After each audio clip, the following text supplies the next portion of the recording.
सर्वप्रथम पिरंगुट ग्रामस्थ माय मुळशी चॅनल आणि पोलिसांचे मनापासून धन्यवाद। सर्व नागरिकांना, ग्रामस्थांना, व्यापारी बांधवांना माझं सांगणं आहे की परवा 1:15 दरम्यान या ठिकाणी बाहेरच्या आलेल्या व्यक्तीकडनं खऱ्या अर्थानं एका चांगल्या दुकानामध्ये चोरीचा प्रयत्न केलेला आहे। त्यांनी तो चोर अक्षरशः पोलिसांच्या सहकार्यामुळे माय मुळशीमुळे तो सापडलेला आहे।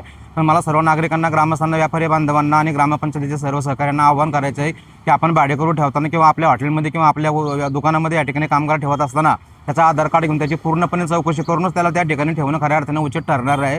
आणि पिरंगुट व्यापारी संघटनेच्या माध्यमातून खऱ्या अर्थानं व्यापारी वर्गाकडे दुर्लक्ष होतं आहे, अशा पद्धतीचं खऱ्या अर्थानं वातावरण या ठिकाणी निर्माण झालेलं आहे। माझ्या सर्व ग्रामस्थांना नम्रतेची विनंती आहे की सतर्क राहा आणि अशा वारंवार छोट्या मोठ्या घटना घडणाऱ्या आहे तर आपण जर सावधानतेनं काम केलं तर निश्चितपणाने या घटनेला खऱ्या अर्थानं आळा बसणार आहे।